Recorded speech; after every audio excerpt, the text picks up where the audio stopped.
బలభద్రపురం గ్రామంలో క్యాన్సర్ కేసులు కలకలం సృష్టిస్తున్నాయి. వైద్య ఆరోగ్య శాఖ పూర్తి స్థాయిలో రంగంలోకి దిగి టెస్టులు సైతం చేస్తోంది. అయితే సిట్టింగ్ ఎమ్మెల్యేపై మాజీ ఎమ్మెల్యే సంచలన ఆరోపణలు చేశారు. ఇప్పుడు అనపర్తి ఎమ్మెల్యే నల్లమిల్లి రామకృష్ణారెడ్డి అత్యుత్సాహం బలభద్రపురం గ్రామానికి శాపంగా మారిందని మాజీ ఎమ్మెల్యే డాక్టర్ సత్తి సూర్యనారాయణ రెడ్డి సంచలన ఆరోపణలు చేస్తున్నారు. అసలు బలభద్రపురంలో ఏం జరుగుతోంది? డీటెయిల్స్ ఈ స్టోరీలో.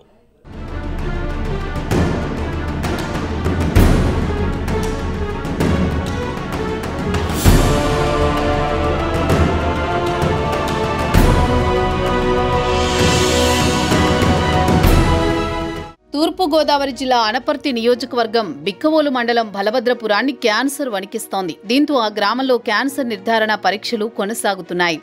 జిఎస్ఎల్ ఆసుపత్రి ఆధ్వర్యంలో ప్రత్యేక వైద్య బృందం ఈ పరీక్షలు నిర్వహిస్తోంది. విశాఖ హోమీబాబా క్యాన్సర్ పరిశోధనా కేంద్రం నుంచి అంకాలజీ వైద్య నిపుణులు హాజరయ్యారు. ఇప్పటికే 26 తాగునీటి నమూనాలను అధికారులు సేకరించారు.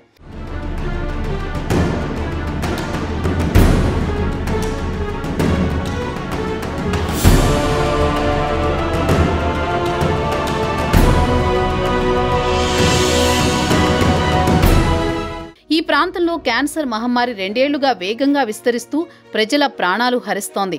సుమారు 14,000 జనాభా ఉండే ఈ గ్రామంలో ఏ వీధిలోకి వెళ్లినా ఈ వ్యాధి బాధితులు కనిపిస్తున్నారు. కొన్ని కుటుంబాల్లో ఒకరి కంటే ఎక్కువ క్యాన్సర్ రోగులు ఉండడం తీవ్ర ఆందోళన కలిగిస్తోంది.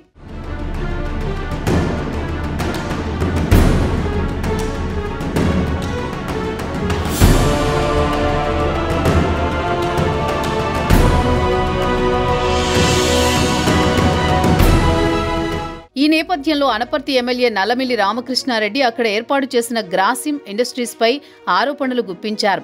బలభద్రపురంలో క్యాన్సర్ కేసులపై అనపర్తి ఎమ్మెల్యే నల్లమిల్లి సంచలన కామెంట్స్ చేశారు. బలభద్రపురంలో క్యాన్సర్ కేసులపై అధికార యంత్రాంగం ఇకనైనా వాస్తవాలు గ్రహించాలని అన్నారు.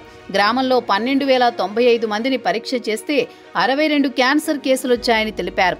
సాధారణ కంటే 3 రెట్లు అధికంగా బిక్కవోలు గ్రామంలో కేసులు నమోదవుతున్నాయన్నారు. జాతీయ క్యాన్సర్ కేసు యావరేజ్ కంటే ఇది 6 రెట్లు అధికంగా ఉందని వెల్లడించారు.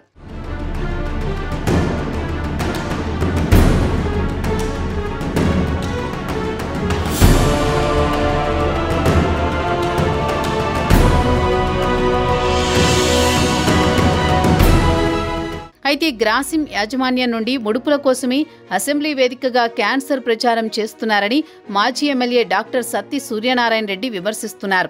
గ్రాసిమ్ ఇండస్ట్రీ యాజమాన్యాన్ని ఎమ్మెల్యే రామకృష్ణారెడ్డి భయభ్రాంతులకు గురి చేస్తున్నారని విమర్శించారు. ముందే ప్రైవేట్ సంస్థలతో సర్వేలు చేయించి అప్పుడు అసెంబ్లీలో క్యాన్సర్ విషయం ప్రస్తావిస్తే బాగుండేదని అన్నారు.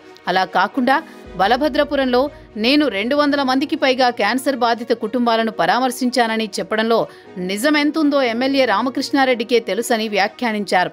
మరి అక్కడ వాస్తవ పరిస్థితుల సంగతేంటో గాని అధికార ప్రతిపక్ష నేతల మధ్య మాటల యుద్ధం తీవ్ర దుమారం రేపుతోంది ఇప్పుడు.